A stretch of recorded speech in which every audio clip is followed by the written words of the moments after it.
Hey guys, tonight we drift back, way back, to ancient Egypt, but not to the pyramids, not to Ramses, not even to Cleopatra.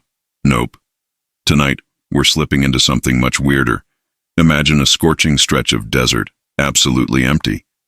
And one man, you, decide this nothingness is exactly where your future lies. You are Akhenaten, Pharaoh of Egypt, and you've just had a very specific idea.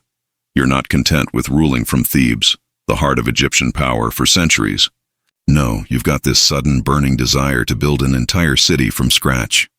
A place no one's ever lived in before. No sacred meaning, no ancestral connection. Just sand, sun, and that one oddly shaped rock formation you really like. Historians still argue whether you genuinely believed the sun god Aten pointed the spot out to you, or if you were just trying to make a bold statement. Either way, you've decided. The gods are moving house, and so is everyone else. So, before you get comfortable, take a moment to like the video and subscribe, but only if you genuinely enjoy what I do here. And if you're up for it, drop your location and local time in the comments. I love seeing where you all are tuning in from. Now dim the lights, maybe turn on a fan for that soft background hum, and let's ease into tonight's journey together. You wake with sand in your teeth. Again, it's your second week camped out here, in the middle of absolutely nowhere. Your advisors are trying their best to smile supportively, but you can sense their hesitation. They whisper behind your back. Wasn't this place supposed to be cursed? Did the sun melt his brain?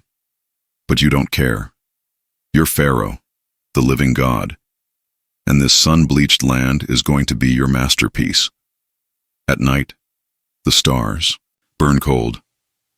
During the day, the sun doesn't just shine, it screams. Yet you stare up at it with something like reverence.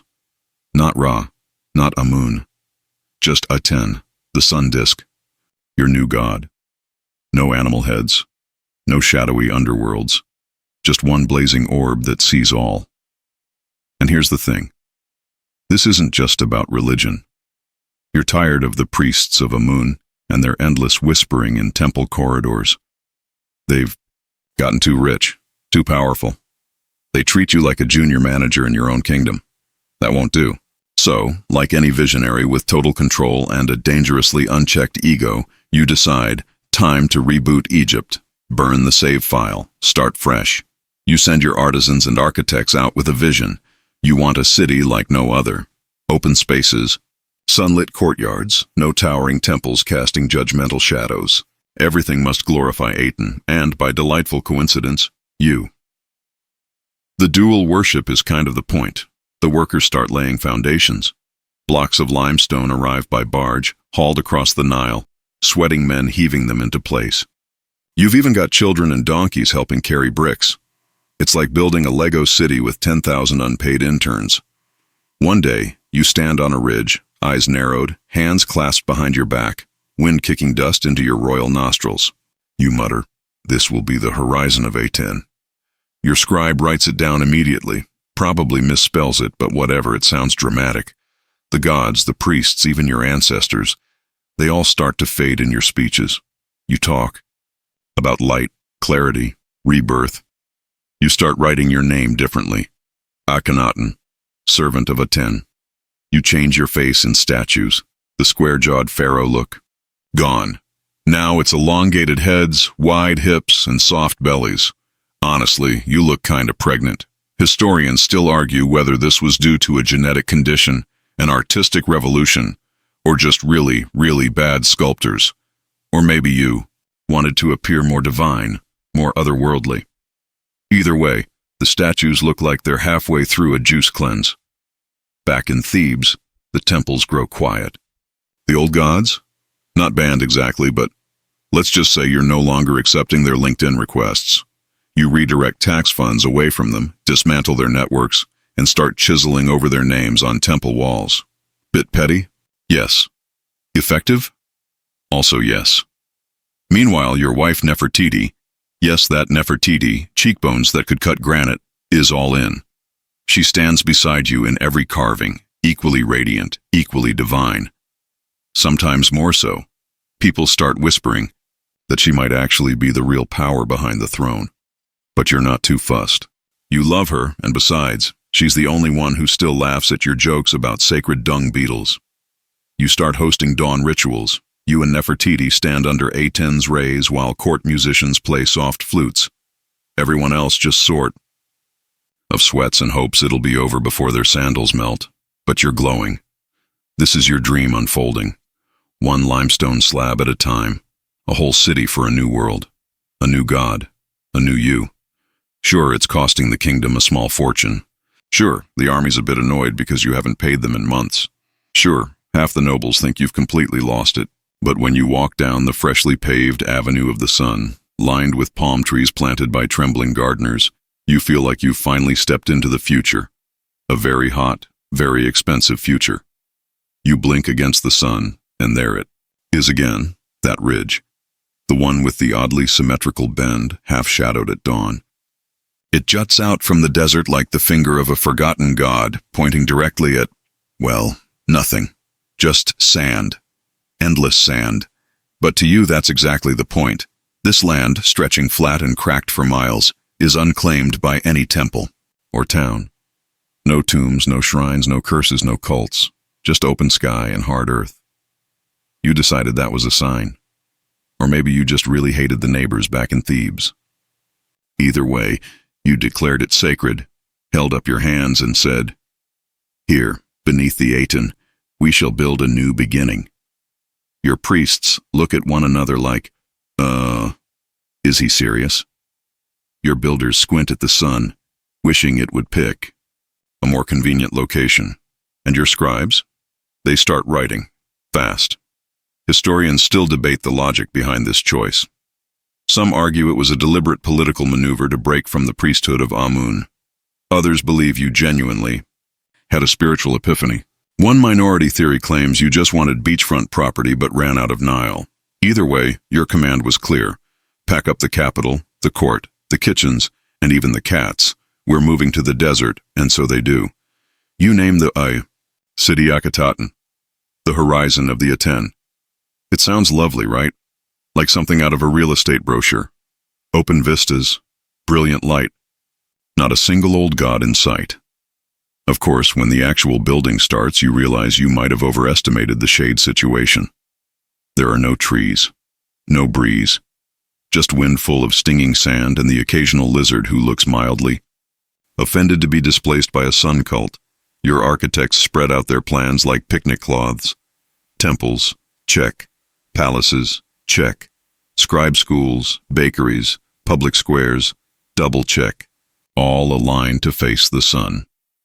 Every window, every entryway, every column, facing the disk like worshippers frozen in limestone. You commission boundary stelae, massive slabs of stone carved with your proclamations to be planted around the site. They announce your divine revelation, your chosen spot, and also casually mention that anyone who disagrees will suffer a wrathful smiting. Classic.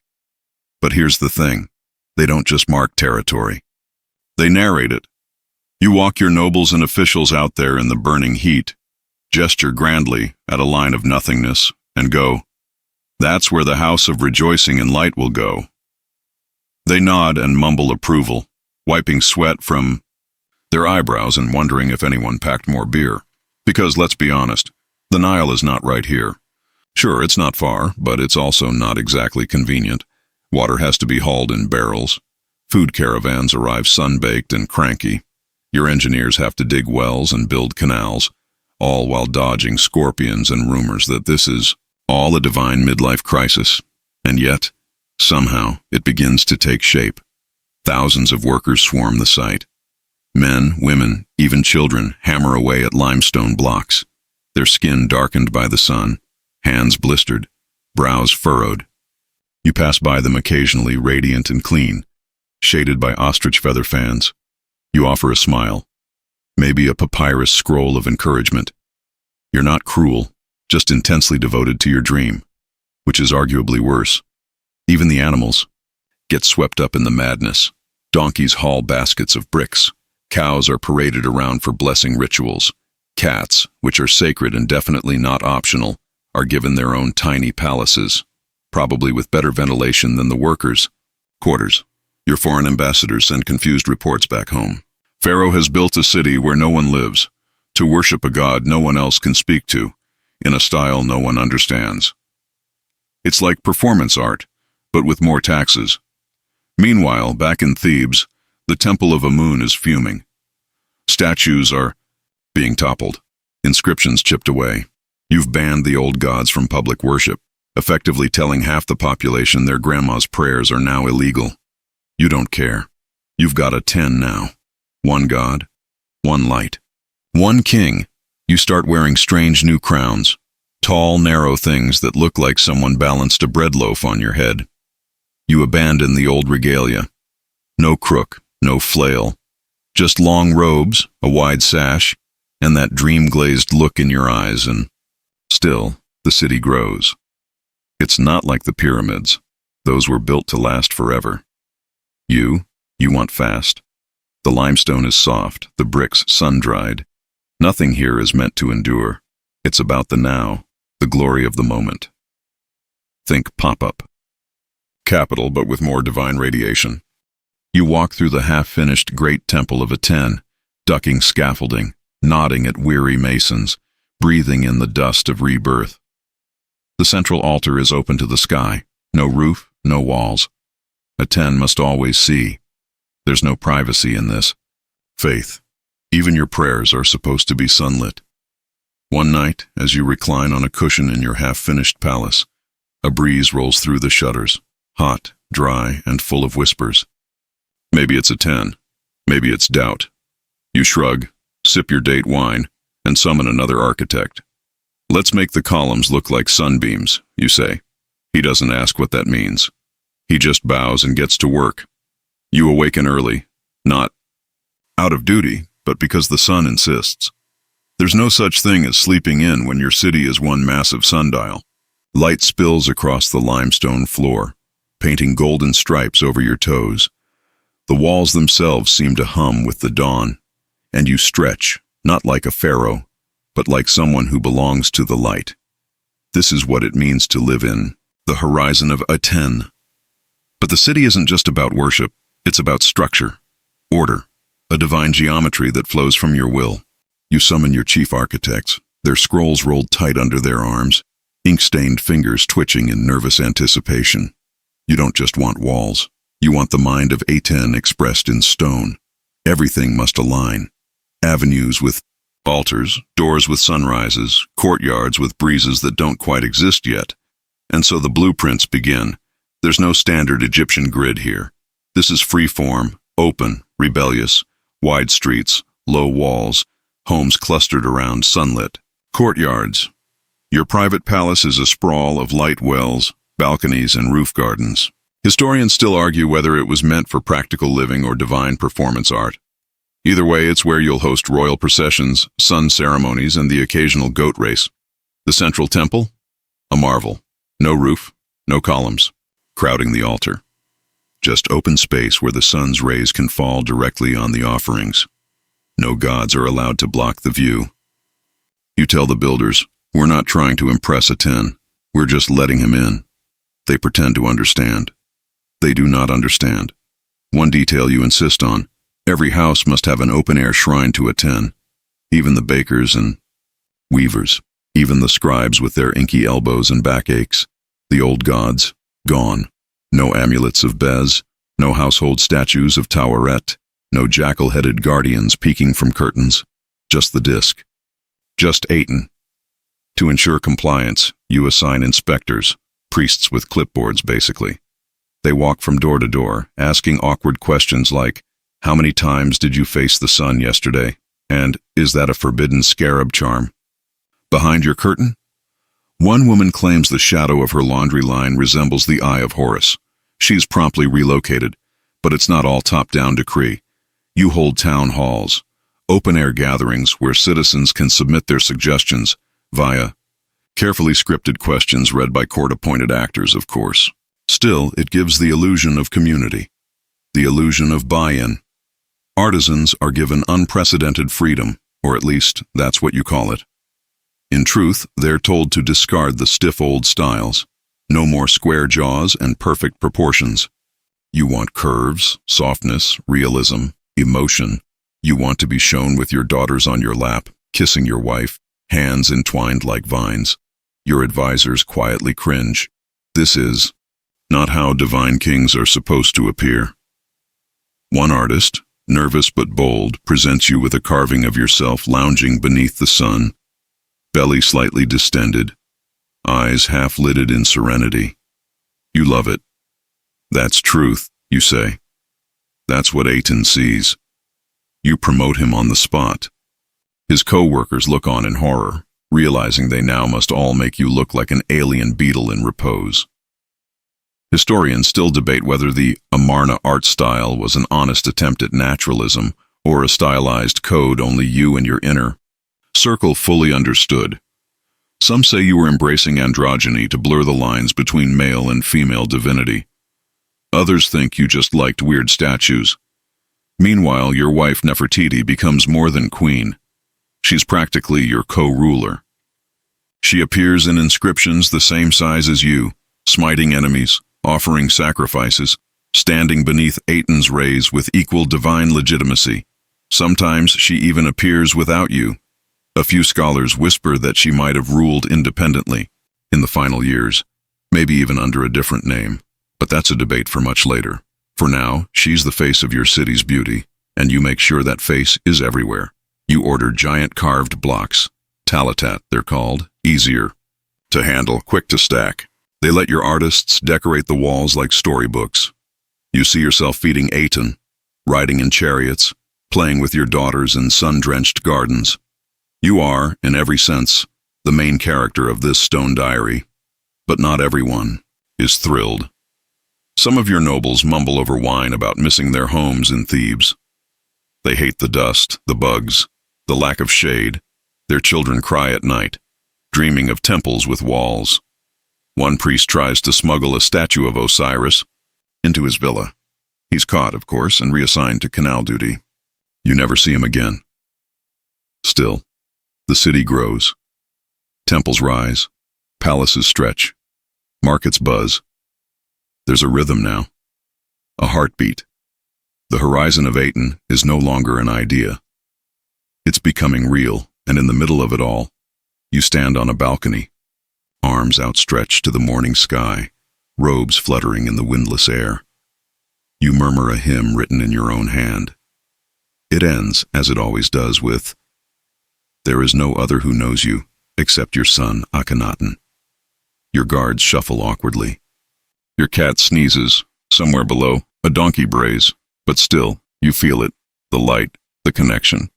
The illusion that, here in your fake city, you are finally home.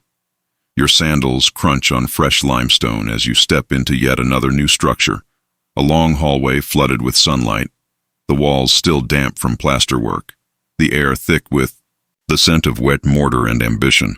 You've been walking a lot lately, not because you must, but because you want to. This city, your city, is growing so fast, you barely recognize it from one week to the next. But there's one thing you do recognize. Everyone is following you, literally, at all hours. Courtiers, priests, scribes, architects, even your perfumed food taster who once fainted during a thunderstorm. They trail you like ducklings, eyes wide, scrolls ready. You pass the bakeries, rows of domed ovens churning out flatbreads to feed an army of builders. The smell is incredible, if slightly charred. Young boys carry baskets of loaves, dodging donkeys and half-finished statues. One slips, spills everything, and freezes in terror. You just smile and hand him one of the better-shaped loaves. "For a 10, you say. He nods, speechless. You're not cruel, but you're also not above the occasional theatrical moment, because building a city this fast, it's theater, and the cast is massive. Estimates suggest upwards of 20,000 people were relocated here. Artisans, priests, farmers, laborers, nobles, musicians, servants, guards, and their families. Entire neighborhoods sprang up in weeks. Everything from tiny one-room houses to sprawling elite villas with gardens and pools carved into the desert dust. Historians still argue whether people moved here willingly, or if you gave them what one might gently call a divine ultimatum. But one thing is clear: the relocation was total. The capital was gutted. The old palaces in Thebes were left to the cats and cobwebs, and those who remained behind. They quickly learned not to speak your name too loudly. You made sure of that. Even the royal court had to pack up and leave. Imagine dragging court musicians, royal scribes, wardrobe attendants, perfumers, makeup artists, and crocodile handlers across the blistering sands. It's like moving the entire cast of a very sweaty Broadway musical. Twice daily matinees, no intermission, and they brought everything: couches, censers, temple relics, crates of papyri, ivory combs, even a gold bathtub that took 6 oxen and 3 arguments to transport. One guard joked it would have been easier to just build a new pharaoh instead of a whole new palace. You laughed, then reassigned him to wall painting duty. His lotus flowers never quite recovered. The logistics are mind-boggling. Storage depots pop up like mushrooms. Granaries, water cisterns, tax offices, yes, you still collect taxes obviously, sprout along the avenues. Bureaucrats scramble to keep up with paperwork, swatting flies and scribbling in sweat-drenched linen. You walk into one of the new administrative buildings and find rows of scribes hunched over scrolls. Their skin glistens, their reed pens squeak, and one of them is quietly crying. Too much sand in the ink, he mutters. You place a hand on his shoulder. Then write with fire, you say, dramatically. He looks up at you with admiration and mild panic. You leave before explaining that you meant it metaphorically. You've even imported artists from all over Egypt: sculptors, painters, metalworkers. You want everything beautiful, everything new, nothing that even smells like the old gods, and that includes your propaganda. Everywhere you go, your image is being chiseled into walls, walking with Nefertiti, doting on your children, praying beneath Aten's rays, but not just in temples or palaces, on homes, on office walls, on granaries. You are inescapable. The original pop-up ad. But some citizens, those quiet, tired ones who miss the comfort of familiar gods and shade, are less enthusiastic. They mutter during water breaks. They trace the shape of the eye of Horus into the dust when no one's looking. You hear about it. You pretend not to. Then you issue a new decree. All names of old gods are to be erased, chiseled out, rewritten. The temples of Amun, defaced. Even inscriptions on tombs are defiled to remove forbidden divinities. You're not just changing Egypt, you're unmaking it. But don't worry, you're totally chill about it. Mostly. One morning, you inspect the construction of the Great Palace where you'll eventually hold court. It's a sprawling complex of interconnected chambers, painted floors, garden courtyards, pools that shimmer in the heat. As you walk through the halls, you can already imagine the banquets, the ceremonies, the late-night poetry under the stars. There's one room that opens directly to the street. No gate, no guard post. Just an open portico where common citizens can see you, the divine ruler, at his leisure. You call it the window of appearances. Your advisors call it a security nightmare, but you insist. If A10 watches all, then so should you. Later that week, you host your first procession. You ride a chariot down the central avenue, lined with palms, bright banners snapping in the wind. Nefertiti rides beside you, radiant. Your daughters scatter lotus petals. Musicians play awkward, off-tempo melodies, while the crowd squints up at you with a mix of awe, confusion, and sunstroke. You raise your arms. Praise Aten, you say. Praise the light. Someone faints. It's a glorious mess. But it's your mess. Your city. Your people. Your faith. Even if just behind the curtain of all this divine light, people are starting to whisper, you stand on the balcony of your palace, gazing out across your new creation. As dawn breaks in a wave of liquid gold, the light spills over whitewashed walls, dances across rooftops, and kisses the limestone avenues stretching out from the central temple like rays from the very sun itself. This is Akhenaten, the horizon of the Aten, your city, and you didn't just build it for comfort or power. You built it for worship. Singular, absolute, unchallenged worship. Not of a pantheon, no crocodile gods, no falcons, no scarab lords. Just the Aten, just the sun disk.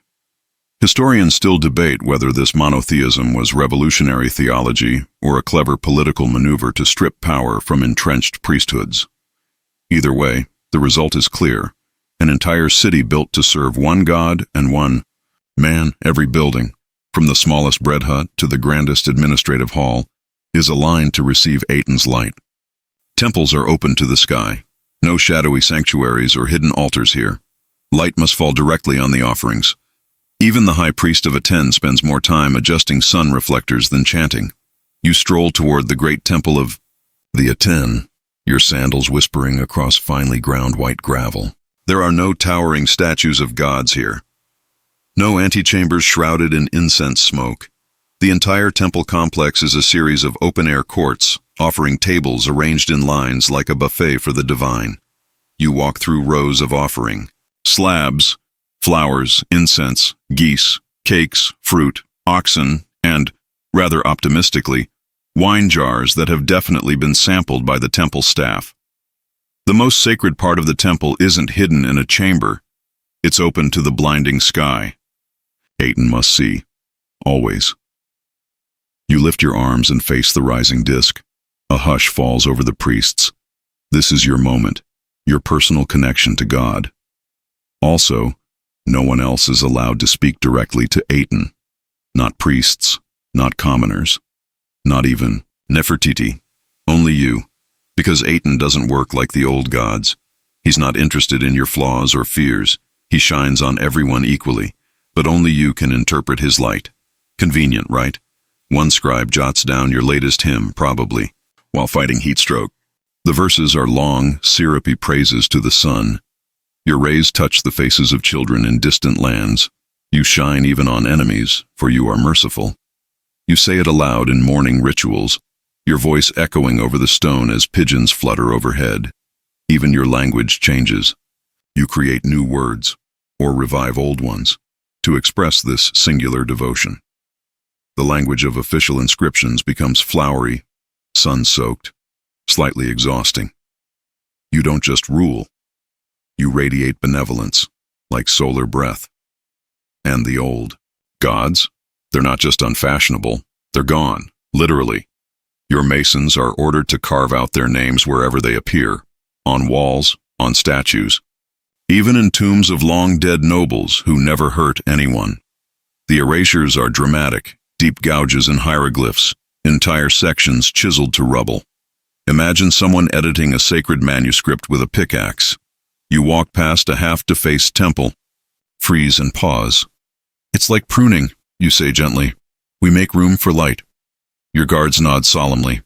One of them tries to subtly kick a falcon-headed carving off a bench. It doesn't budge, but not all resistance is stone-bound. Some priests just disappear, quietly. Their temples fall into disuse.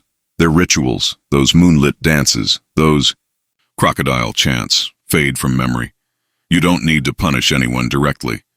You simply change the game so thoroughly that they have nowhere left to play. Meanwhile, festivals in Amarna become sun-drenched affairs. Gone are the parades of multiple deities carried on shoulders, the drums, the leaping dancers.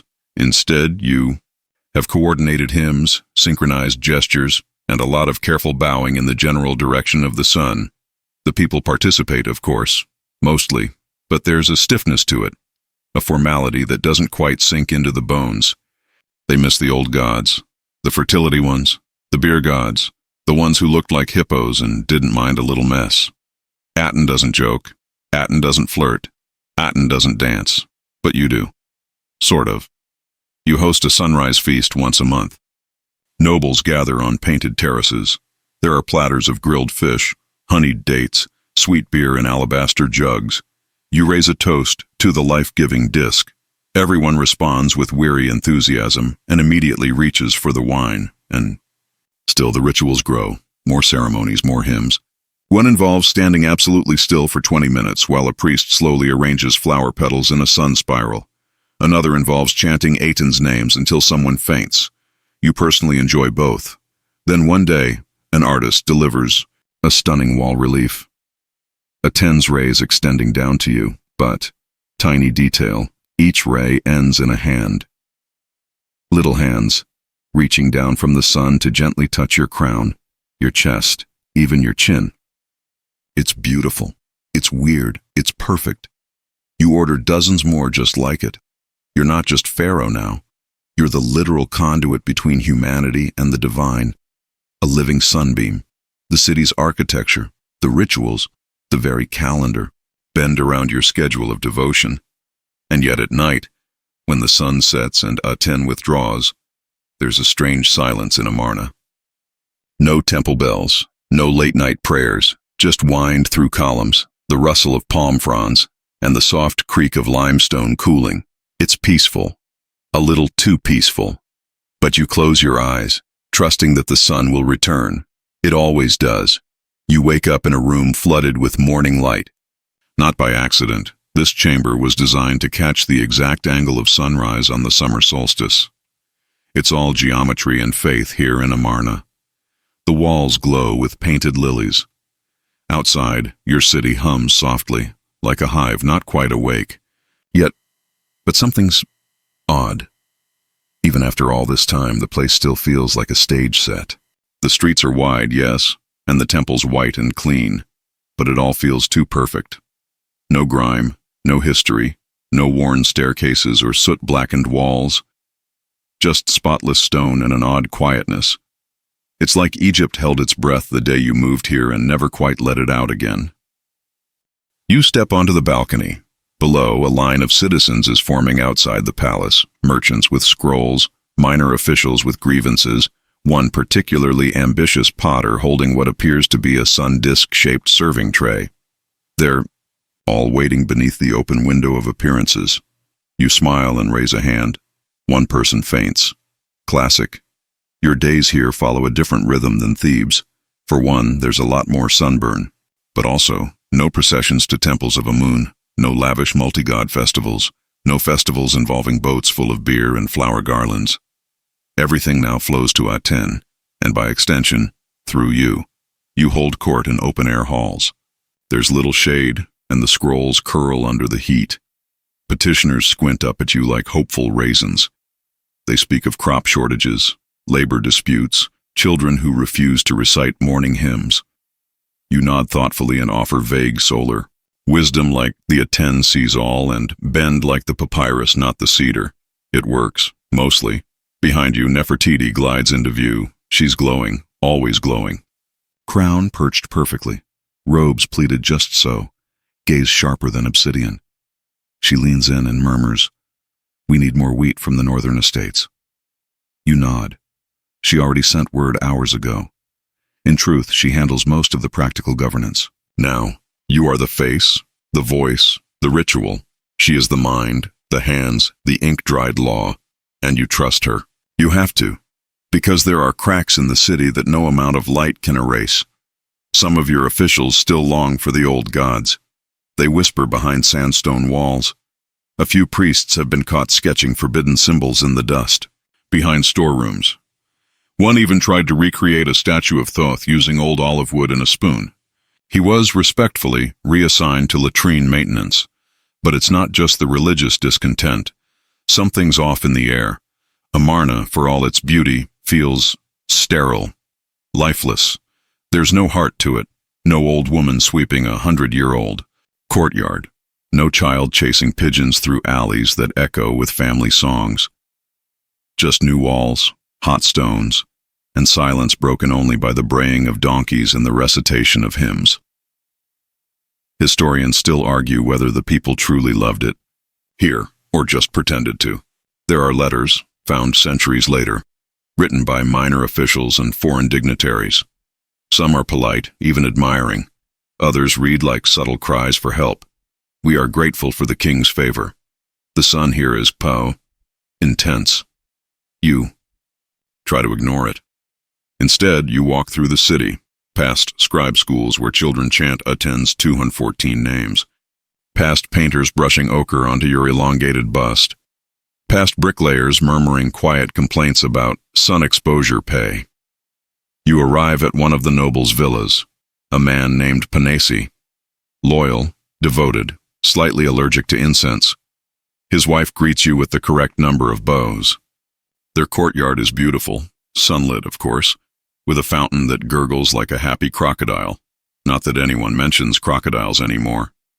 But then you spot it, a small chipped statue hidden in the corner covered by a veil of silk. Not Aten, not you. You don't speak. You simply run a finger along the veil, say something vague like, "The sun shines into all corners," and move on. You hear furniture being rearranged the moment you leave. You're not angry, just tired.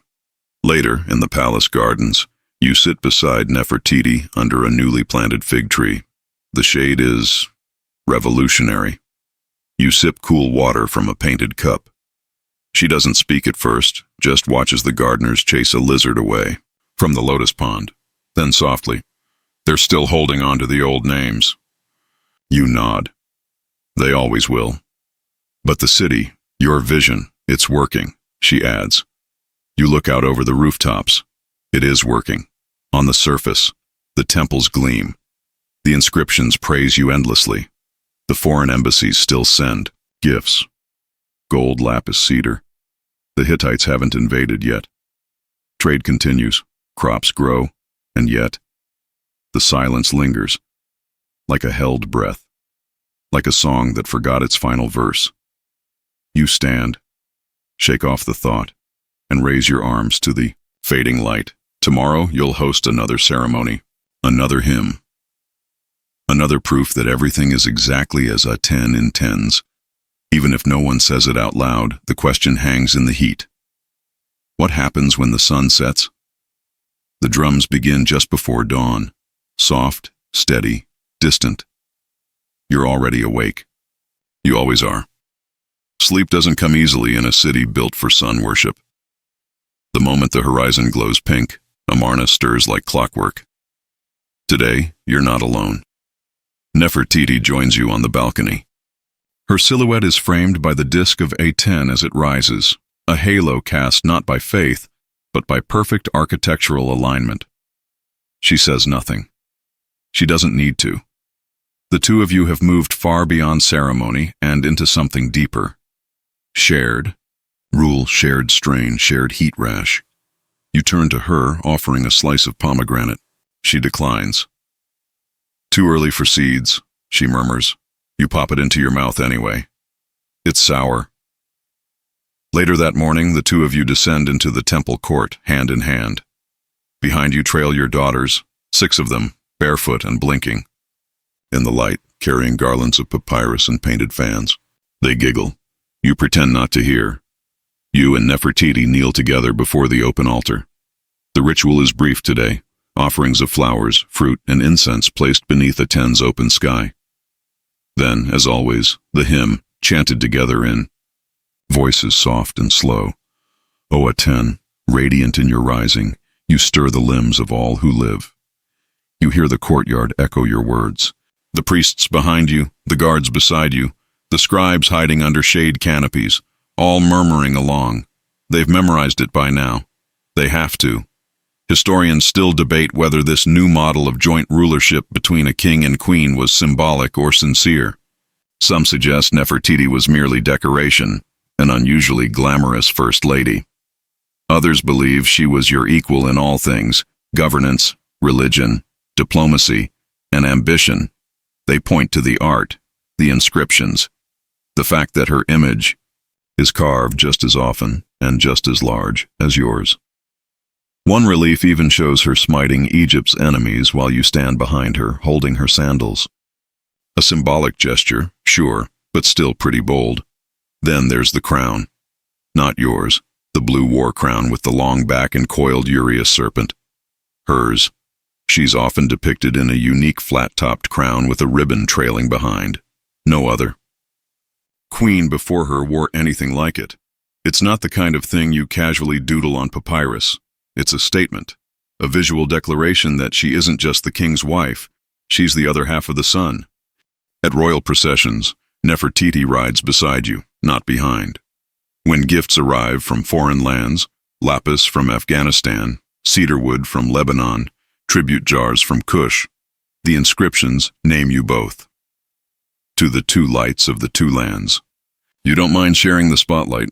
There's enough sun to go around. Your courtiers watch the dynamic between you two closely, some with admiration, some with confusion, and at least one guy from Memphis who's clearly terrified of her. You don't blame him. Nefertiti has perfected the art of the diplomatic smile that also feels like a threat. She keeps the city running when your attention turns skyward. She handles shortages, quells rumors, oversees the palace staff. She reviews art commissions with a brutal eye. Once, she rejected an entire mural because her ears looked philosophically incorrect. The painter cried. She sent him a fruit basket, then had him repaint the wall. You sometimes wonder if Aten chose her too.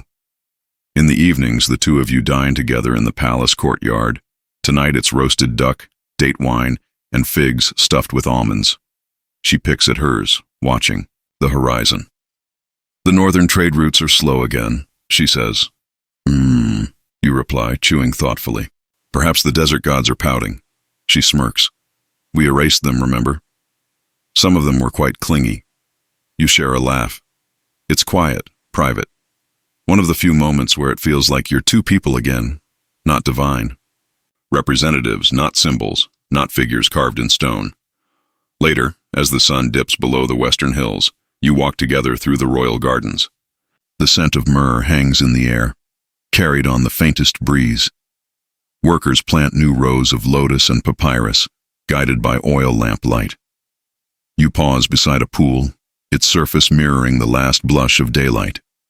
What do you think they'll say about us? You ask suddenly. Nefertiti raises an eyebrow. Now or later? Later. She considers. That we burned everything down to build something clean. You nod. And then? You ask.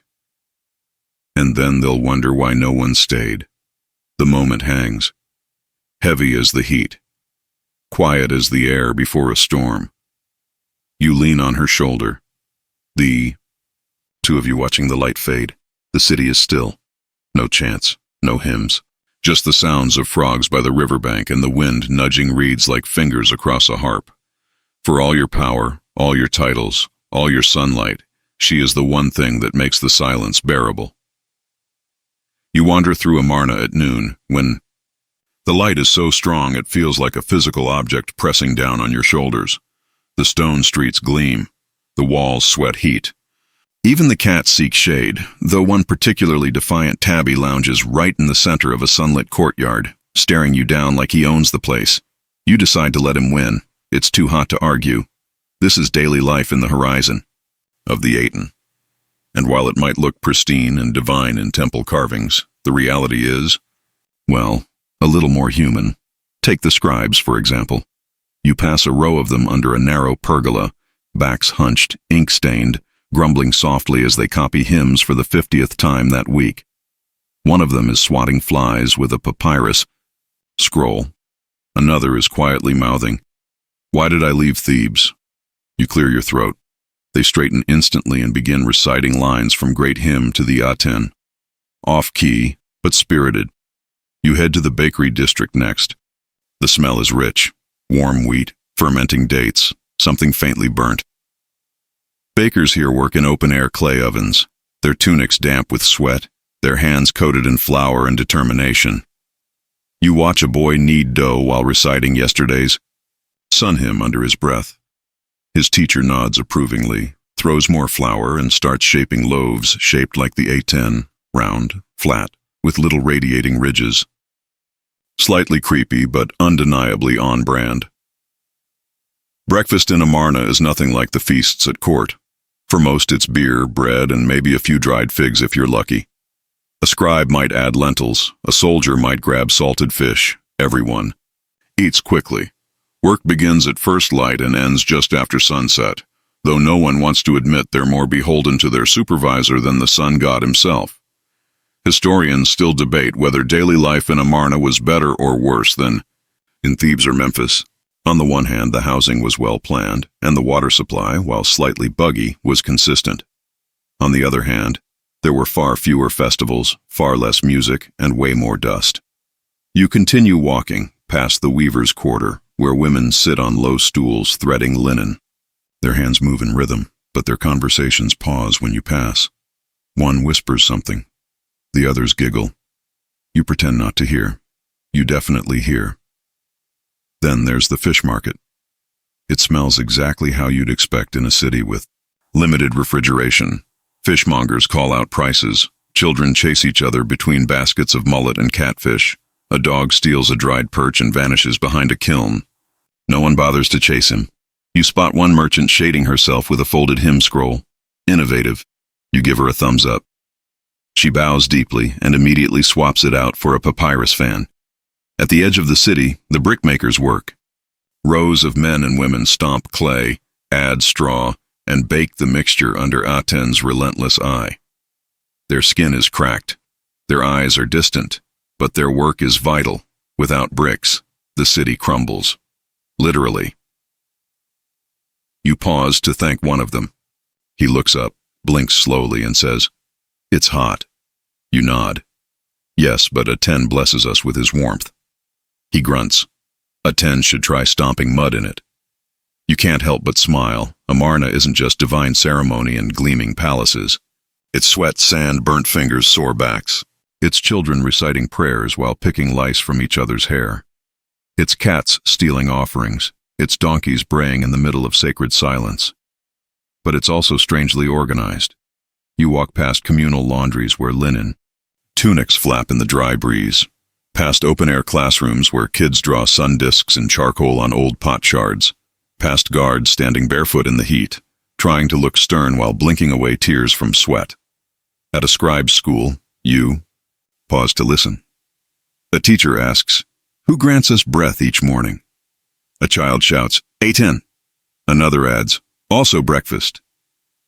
The class erupts in laughter. The teacher tries not to. You silently hand the second child a fig. That's the correct answer. Even in the palace, the day has a rhythm.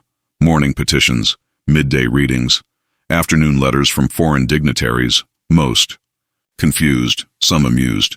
The king of Babylon sends you another clay tablet asking why your emissary offered perfume and lettuce as gifts. You write back, "Lettuce grows beneath Aten's light. It is sacred." He won't understand, but the point is made. In the late afternoon, you retreat to your writing pavilion. It overlooks a lotus pool, your version of calm. You pick up a reed pen and begin sketching a new hymn. You pause, scratch out a line, rewrite it with more sunlight metaphors. You close with, "None know you, save your son, Akhenaten." You've written it 100 times, but it still feels good. At royal processions, Nefertiti rides beside you, not behind. When gifts arrive from foreign lands, lapis from Afghanistan, cedarwood from Lebanon, tribute jars from Kush, the inscriptions name you both. To the two lights of the two lands. You don't mind sharing the spotlight. There's enough sun to go around. Your courtiers watch the dynamic between you two closely, some with admiration, some with confusion, and at least one guy from Memphis who's clearly terrified of her. You don't blame him. Nefertiti has perfected the art of the diplomatic smile that also feels like a threat. She keeps the city running when your attention turns skyward. She handles shortages, quells rumors, oversees the palace staff. She reviews art commissions with a brutal eye. Once, she rejected an entire mural because her ears looked philosophically incorrect. The painter cried. She sent him a fruit basket, then had him repaint the wall. You sometimes wonder if Aten chose her too. In the evenings, the two of you dine together in the palace courtyard. Tonight it's roasted duck, date wine, and figs stuffed with almonds. She picks at hers, watching the horizon. "The northern trade routes are slow again," she says. You reply, chewing thoughtfully. "Perhaps the desert gods are pouting." She smirks. "We erased them, remember? Some of them were quite clingy." You share a laugh. It's quiet, private. One of the few moments where it feels like you're two people again, not divine. Representatives, not symbols, not figures carved in stone. Later, as the sun dips below the western hills, you walk together through the royal gardens. The scent of myrrh hangs in the air, carried on the faintest breeze. Workers plant new rows of lotus and papyrus, guided by oil lamp light. You pause beside a pool, its surface mirroring the last blush of daylight. What do you think they'll say about us? You ask suddenly. Nefertiti raises an eyebrow. Now or later? Later. She considers. That we burned everything down to build something clean. You nod. And then? You ask. And then they'll wonder why no one stayed. The moment hangs. Heavy as the heat. Quiet as the air before a storm. You lean on her shoulder. Two of you watching the light fade. The city is still. No chants, no hymns. Just the sounds of frogs by the riverbank and the wind nudging reeds like fingers across a harp. For all your power, all your titles, all your sunlight, she is the one thing that makes the silence bearable.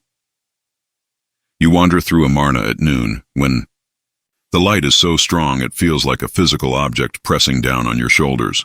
The stone streets gleam. The walls sweat heat. Even the cats seek shade, though one particularly defiant tabby lounges right in the center of a sunlit courtyard, staring you down like he owns the place. You decide to let him win. It's too hot to argue. This is daily life in the horizon of the Aten. And while it might look pristine and divine in temple carvings, the reality is, well, a little more human. Take the scribes, for example. You pass a row of them under a narrow pergola, backs hunched, ink-stained, grumbling softly as they copy hymns for the 50th time that week. One of them is swatting flies with a papyrus scroll. Another is quietly mouthing, "Why did I leave Thebes?" You clear your throat. They straighten instantly and begin reciting lines from great hymn to the Aten. Off-key, but spirited. You head to the bakery district next. The smell is rich. Warm wheat, fermenting dates, something faintly burnt. Bakers here work in open-air clay ovens, their tunics damp with sweat, their hands coated in flour and determination. You watch a boy knead dough while reciting yesterday's sun hymn under his breath. His teacher nods approvingly, throws more flour, and starts shaping loaves shaped like the A10, round, flat, with little radiating ridges. Slightly creepy, but undeniably on-brand. Breakfast in Amarna is nothing like the feasts at court. For most it's beer, bread, and maybe a few dried figs if you're lucky. A scribe might add lentils, a soldier might grab salted fish. Everyone eats quickly. Work begins at first light and ends just after sunset, though no one wants to admit they're more beholden to their supervisor than the sun god himself. Historians still debate whether daily life in Amarna was better or worse than in Thebes or Memphis. On the one hand, the housing was well planned, and the water supply, while slightly buggy, was consistent. On the other hand, there were far fewer festivals, far less music, and way more dust. You continue walking, past the weaver's quarter, where women sit on low stools threading linen. Their hands move in rhythm, but their conversations pause when you pass. One whispers something. The others giggle. You pretend not to hear. You definitely hear. Then there's the fish market. It smells exactly how you'd expect in a city with limited refrigeration. Fishmongers call out prices. Children chase each other between baskets of mullet and catfish. A dog steals a dried perch and vanishes behind a kiln. No one bothers to chase him. You spot one merchant shading herself with a folded hymn scroll. Innovative. You give her a thumbs up. She bows deeply and immediately swaps it out for a papyrus fan. At the edge of the city, the brickmakers work. Rows of men and women stomp clay, add straw, and bake the mixture under Aten's relentless eye. Their skin is cracked. Their eyes are distant, but their work is vital. Without bricks, the city crumbles. Literally. You pause to thank one of them. He looks up, blinks slowly, and says, "It's hot." You nod. Yes, but Aten blesses us with his warmth. He grunts. Aten should try stomping mud in it. You can't help but smile. Amarna isn't just divine ceremony and gleaming palaces. It's sweat, sand, burnt fingers, sore backs. It's children reciting prayers while picking lice from each other's hair. It's cats stealing offerings. It's donkeys braying in the middle of sacred silence. But it's also strangely organized. You walk past communal laundries where linen Tunics flap in the dry breeze. Past open-air classrooms where kids draw sun discs in charcoal on old pot shards. Past guards standing barefoot in the heat, trying to look stern while blinking away tears from sweat. At a scribe's school, you pause to listen. A teacher asks, "Who grants us breath each morning?" A child shouts, "8:10." Another adds, "Also breakfast." The class erupts in laughter. The teacher tries not to. You silently hand the second child a fig. That's the correct answer. Even in the palace, the day has a rhythm. Morning petitions, midday readings, afternoon letters from foreign dignitaries, most confused, some amused. The king of Babylon sends you another clay tablet asking why your emissary offered perfume and lettuce as gifts. You write back, "Lettuce grows beneath Aten's light. It is sacred." He won't understand, but the point is made. In the late afternoon, you retreat to your writing pavilion. It overlooks a lotus pool, your version of calm. You pick up a reed pen and begin sketching a new hymn. You pause, scratch out a line, rewrite it with more sunlight metaphors. You close with, "None know you, save your son, Akhenaten." You've written it 100 times, but it still feels good. Historians still argue about the theology of Atenism. Was it true monotheism, a symbolic sun cult, or just a political purge wrapped in spiritual ribbon? You don't care anymore. You just want the light to mean what it used to.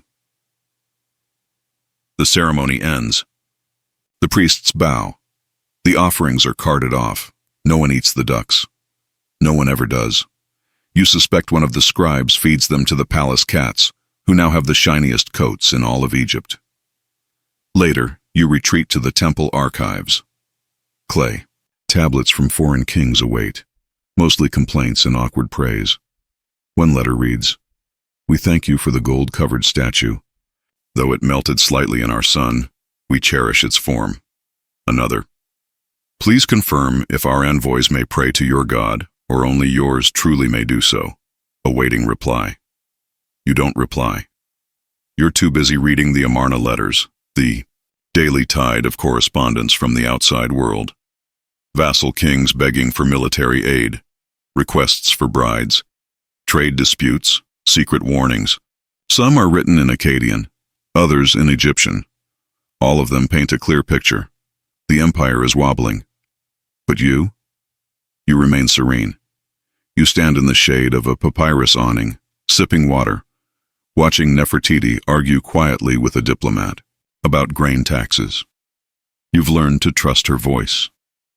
Even when it rises like a whip, it lands like a silken scroll. You walk away, down the avenue of pillars, each one carved with a 10's disc and your name, side by side. Your hand trails along the warm stone. A temple servant appears beside you. "There is a situation at the northern gate," he says. You sigh. It turns out a delegation from Memphis has arrived, late, sunburned, holding several boxes of gold leaf offerings that are sticky. Apparently the wax used to preserve them, melted during transport. One of the men has heat blisters, another smells strongly of fermented melon. You receive them under a shaded canopy, waving away the formality. "We're all friends under the sun," you say. They smile nervously. One offers you a sealed jar of honey. Another begins reciting a prayer to Amun. You raise a brow. He freezes. Silence. You wave your hand. "Let's pretend I didn't hear." That. Relief floods his face. You accept the honey, but inside you're seething. The old names keep creeping back. In speech, in dreams, in scratches on the back of storage room doors. You banned them. You erased them. You gave your people a new God, a better God. A God who didn't demand sacrifice, who didn't hide in animal masks, who gave light freely. But they want their stories. They want gods who drink beer and fall in love and take sides in battles. Gods who punish and forgive. Gods who look like them. Aten does not look like them. Aten is a disk. Perfect. Silent. Unreachable. You return to the palace alone, the evening sun stretching shadows across the city. Your daughters are playing in the courtyard, trying to get one of the cats to wear a miniature crown. It's not going well. The cat escapes into a hedge. You almost laugh. Almost. That night, you sit with Nefertiti beneath the stars, barely visible, now that torches line the roads of Amarna. You ask her quietly, "Do you think they understand?" She doesn't answer right away. Then, they pretend to. Sometimes that's enough. You stare at the flame of the lamp flickering between you. Will Aten forgive us if it isn't? She leans in, rests her hand over yours. The sun always rises. It's what happens before it does that we need to worry about.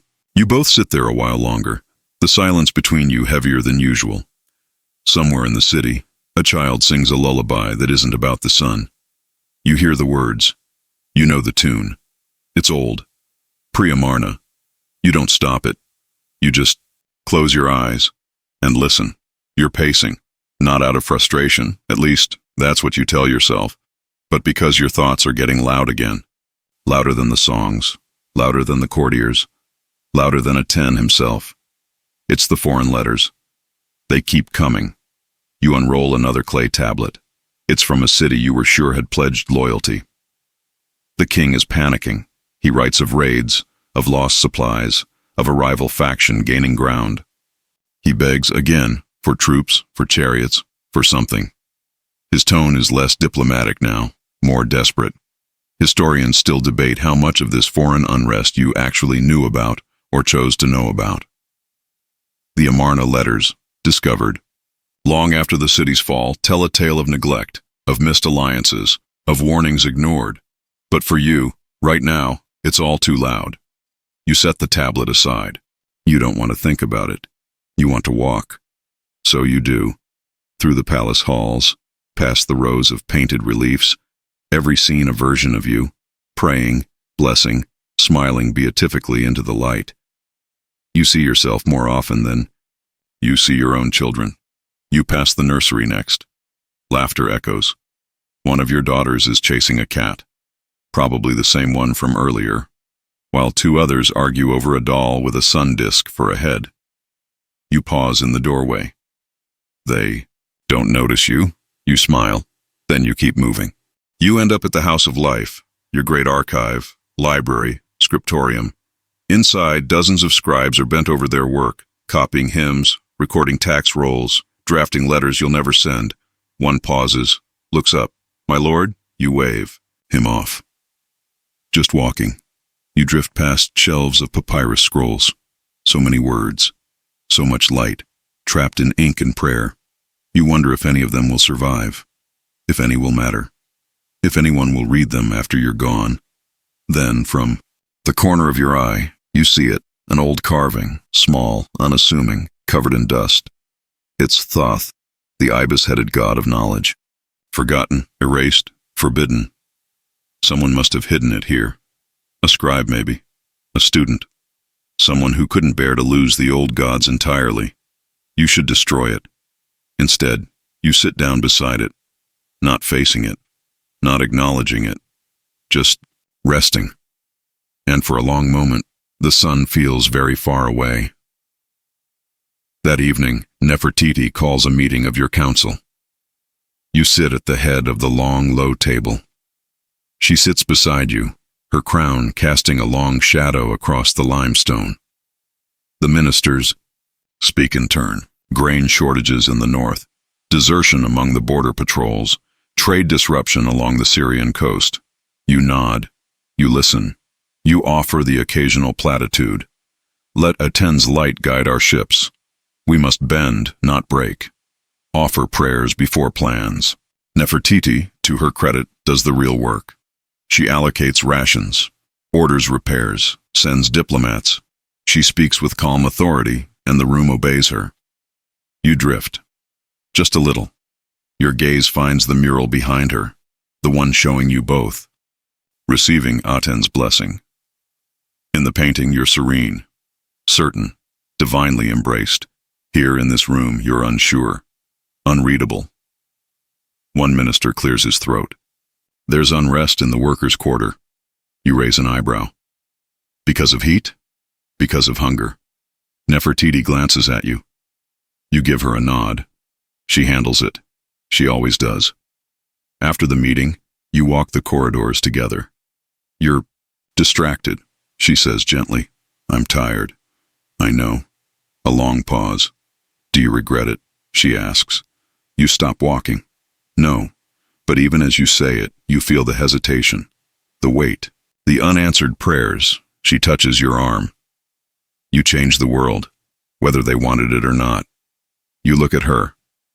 I changed them, not the world. And that's the difference. That's the burden. In the days that follow, you make your rounds more frequently. You visit the schools, the bakeries, the granaries. You speak to the people. You tell them the light is strong, that Aten blesses their labor, that the city thrives.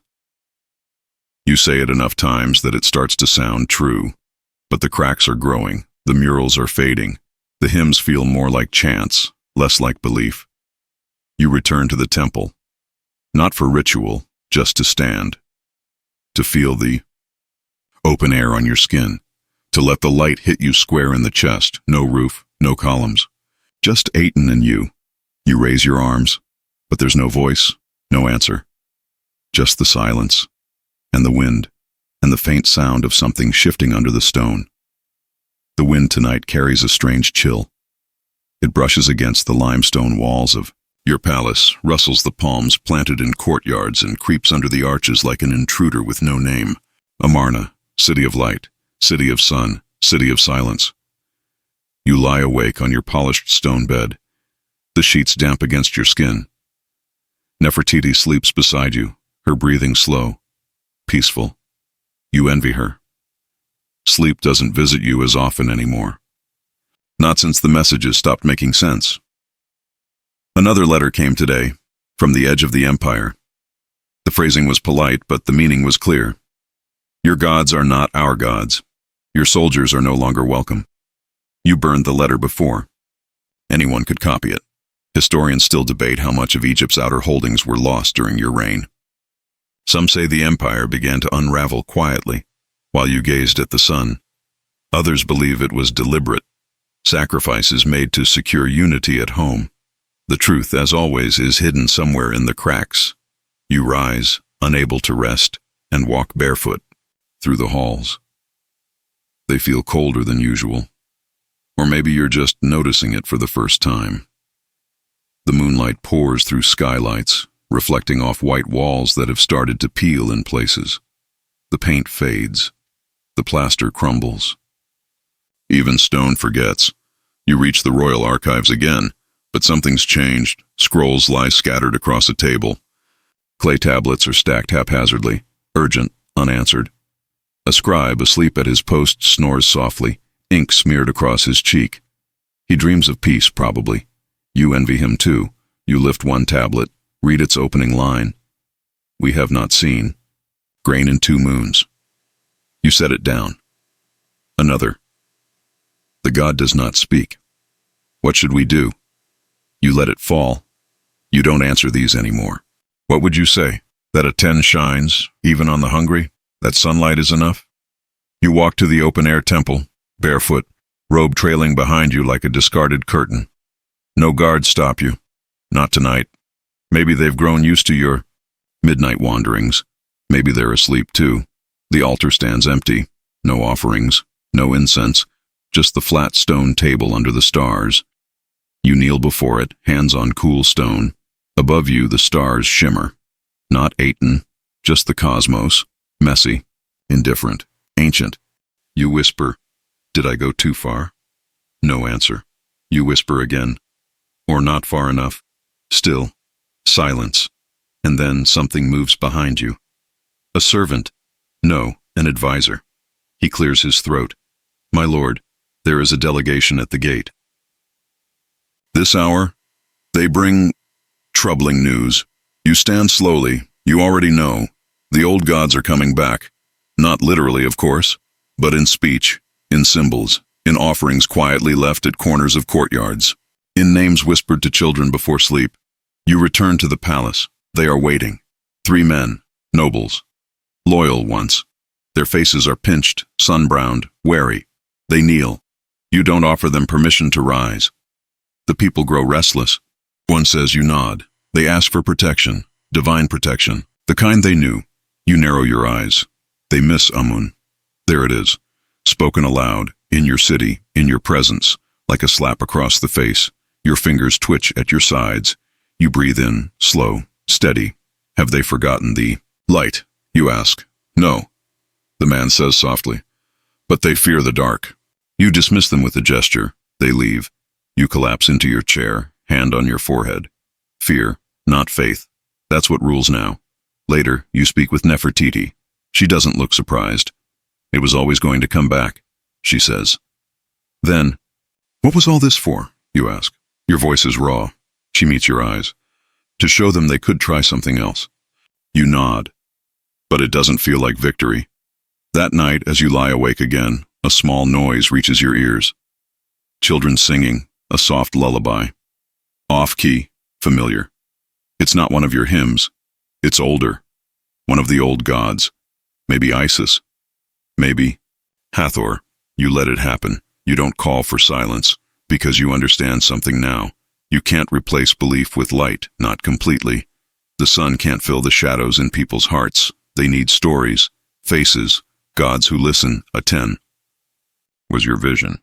But Aten was never enough. The next morning, the city feels different. You stand at the top of the palace steps, looking out over Amarna as sunlight creeps across its rooftops. The walls still gleam. The statues still stare. The Aten still rises, unchanged. But the people, they are changing. You see it, in their shoulders, a little more hunched. In the way they speak, voices lower, less certain. In the way they greet you now, not with awe, but with something closer to habit. It isn't defiance, not yet, but it's something quieter, more dangerous. It's detachment.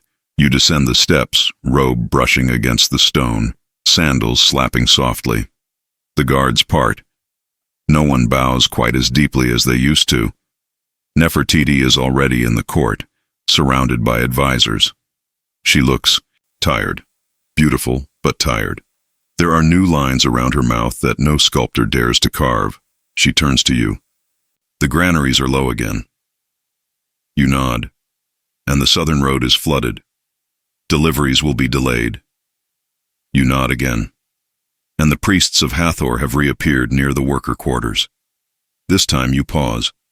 You clench your jaw. They say it's just for comfort, she adds carefully. Comfort, you echo. The word tastes bitter. In the corner of the court, someone sneezes. No one says bless you. The old words are vanishing, but not fast enough. You spend the afternoon pacing the temple district. Construction has stopped on several minor shrines. Workers mumble about better jobs in nearby cities, places where the gods still have faces, and no one watches you so closely. You inspect the carvings along the Avenue of the Sun. Some have been scratched, small, clumsy symbols drawn over. The rays of Aten, not hieroglyphs, just marks, like someone is trying to rewrite the light. Historians still debate the speed of Amarna's decline.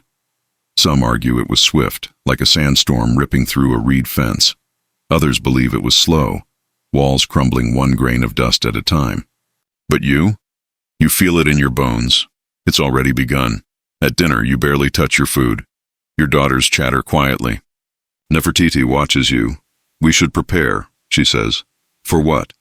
For what happens next? You don't answer. Instead, you leave the table, walk alone through the garden paths. The air smells of jasmine and damp earth. Somewhere nearby, frogs croak. The pool reflects the moon, clearer than it reflects you.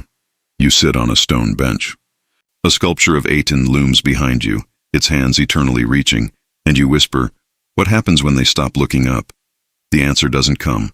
Later that night, you summon your scribes. You dictate a new hymn, but the words don't. Come, you pause, then try again. O Aten, shining disk, creator of nothing. You stare at the blank papyrus. Your hand trembles slightly. One of the scribes speaks gently. Would you like us to return later, my lord? You nod. The scroll is never finished. Days pass, then weeks. Whispers grow louder. Bread lines grow longer. Offerings at the main temple shrink. Attendance at sunrise rituals thins. And then one day, you wake to news. The boundary stelae, those sacred stones marking the city's divine limits, have been defaced. Someone chipped away your name. Not A10's, yours. The implication is clear. They no longer blame the god. They blame the king. You ride out to the site yourself. The damage is precise, intentional.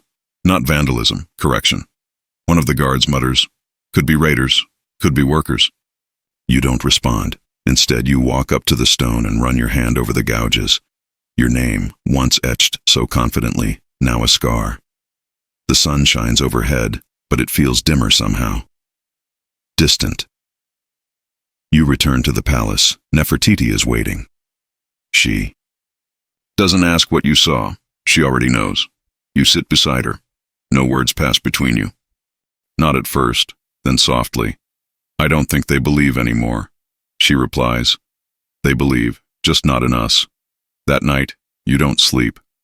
You walk through the empty halls of the palace, past the murals, past the carvings, past yourself, frozen 100 times in stone, smiling, praying, ruling. You wonder if the man in the carving ever felt afraid, and you wonder what it will take to make them forget, or worse, remember. Morning rituals grow shorter. Fewer offerings are made. The priest's chants have lost their rhythm, their edge dulled by repetition and doubt. You still attend, robe pristine, arms raised, eyes turned to the sky.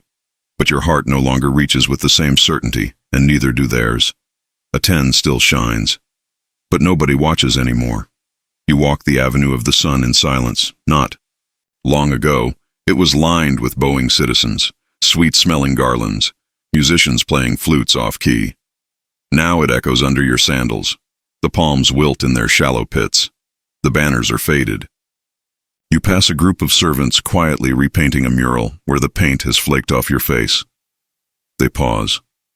You say nothing. They do not bow. Back at the palace, Nefertiti reviews reports. Her voice is quiet but firm. The outposts to the north are gone. No message. No answer. You nod. That's been happening more often. And there are rumors, she adds, that the priests of Amun are organizing again. You look up. Here? No. Not yet. But Thebes. She lets the name hang in the air like a shadow. Thebes, the city you abandoned. The gods you erased. The ones they still whisper to. You close your eyes. Later you meet with the council. They're more tense now. Eyes darting. Fingers twitching. One minister clears his throat and says carefully, "There's talk of relocating. Back." You stare at him. Back where? He doesn't say it. He doesn't have to. You end the meeting early. As night falls, you sit in your writing pavilion. The scrolls before you are blank. You should be composing another hymn. That's what's expected. That's what you've always done when the silence gets loud. But instead, your hand moves without thinking. You draw a falcon. Not A10. Not a disc, a falcon. Wings outstretched. You freeze. You've drawn Horus. You stare at the image, your breath, caught in your throat. You were raised on these gods. You knew them, you feared them, and you buried them. But now they come unbidden. Outside, a breeze stirs the papyrus reeds. Somewhere, a child sings a lullaby. It is not too Aten. You fold the scroll. You don't burn it. You visit the great temple the next morning. No one is there. No priests. No scribes. No guards, just birds nesting in the corners of the offering tables. A cat sleeping where incense used to burn. The altar is stained with age, the stone darkened by offerings long since cleared. You walk through the open courts. The sun beams down, but it feels like it falls on ruins, like it's already morning, what once was. In the sanctuary, you stand alone. You whisper, "Was I wrong?" No answer, only silence. Historians still debate what you felt in these final days, whether you clung to your vision or began to doubt. Some believe you repented. Others believe you never wavered, that you died with Aten's name on your lips. But the truth is harder to carve in stone, because even you weren't sure. You begin to withdraw. Public appearances become rare. Rituals shorter. You stop writing hymns. You stop speaking to the people. Nefertiti takes over more and more. She speaks. For you. Sometimes she speaks as you. The lines blur, and the people begin to forget. The city continues for a time. The wheels of state grinding forward, even without momentum. But the cracks are now canyons. More homes are left empty. Markets go quiet. Workers drift away. One day, you walk through the palace gardens. The fig trees are brown. The pool is dry, and someone has carved a name into the side of a broken column, Amarna. Not large, not bold, but deep, cut by someone who meant it. You don't erase it. You sit beside it and watch the sun pass overhead. Still shining, still silent. The silence is permanent now. You no longer rise at dawn to greet Aten. The rituals have stopped. The priests, what few remain, busy themselves with sweeping floors and pretending not to notice that no one comes to pray anymore. The temple courts are dry, wind-blown. Weeds creep between the stones like unwelcome truths. Even the cats seem to know. One lies curled in the lap of a toppled statue. Yours, naturally. Its face weathered by sand. Its mouth forever smiling a lie. You don't bother chasing it off. It fits somehow. Like it's keeping vigil for something already gone. You walk through Amarna, and it barely greets you. Once your name echoed down every street. Now you hear murmurs. Sometimes not even that. People look through you, past you, like they're already seeing someone else in your place. Nefertiti no longer sits beside you at court. She's gone. No fanfare, no public announcement. One day she was beside you, the next day she wasn't. Historians still debate her fate.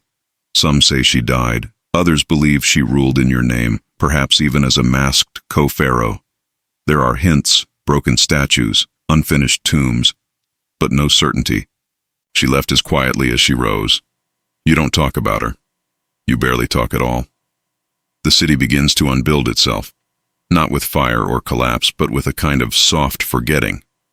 Bricks disappear. Columns go missing. A guard trades his uniform for a fisherman's net and walks toward the Nile without turning back. The Avenue of the Sun is empty. You walk it anyway. The palms that once lined it have dried to brittle husks. You pause at the spot where children used to play with sun-disk dolls. Now only dust gathers there. Your daughters are grown, gone, taken by time or marriage or silence. You remember their laughter, but not their faces. Not clearly. That part of the light has dimmed. Your last official act is small. You open the palace gates. There's no speech, no ritual.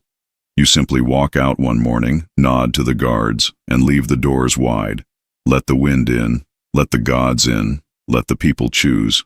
Do the old gods return, quietly at first? A carving here, a statue there. Someone hangs a tiny amulet of Taweret in their doorway, and doesn't hide it when inspectors pass, because there are no inspectors anymore. They've gone too. Soon, priests of Amun walk openly. They speak the old names. They chant the old prayers. The people weep when they hear them, not because they are glad, but because they remember. You stay in your quarters. The murals flake. The ceiling leaks. A lizard climbs over your last written hymn and does not hesitate. You write nothing new. Eventually they stop coming to check on you. One day you wake and realize you are no longer Pharaoh, not in practice, not in memory. You are a shadow in your own city, watching as the sun sets earlier than it used to. The sky is still beautiful, the light still golden, but it no longer belongs to you. The scribes begin rewriting the past. Your name is struck from records, your face chipped away from temple walls. Aten fades from prayers. Even your tomb, carved into the cliffs, stands, half finished. No one finishes it. They bury you quickly, quietly. No golden sarcophagus, no pyramids, no procession, just earth. And a sun that rises anyway. And so, as the sun sets one last time over Amarna, the city of light grows quiet. The stones remember, but they do not speak. The murals fade, the pillars crumble, and the name of a god once written in gold is swallowed by wind and time. You feel the dust settle. You feel the heat retreat from your skin. The breath of the night air moves softly now, like a whisper brushing against curtains or a memory slipping back into the silence. The streets are still. The courtyards are empty. And the temple stands open to the stars, no longer waiting for anyone. You walk through it one last time, slow and steady. The light is dim, soft, like the inside of a dream. And all around you, the shadows of stories untold curl around your footsteps. Stories of hope, of pride, of belief, so strong it tried to replace history. But now even that belief rests. So, close your eyes, the horizon fades, the desert exhales, and the world turns, slowly, softly, into sleep. Good night.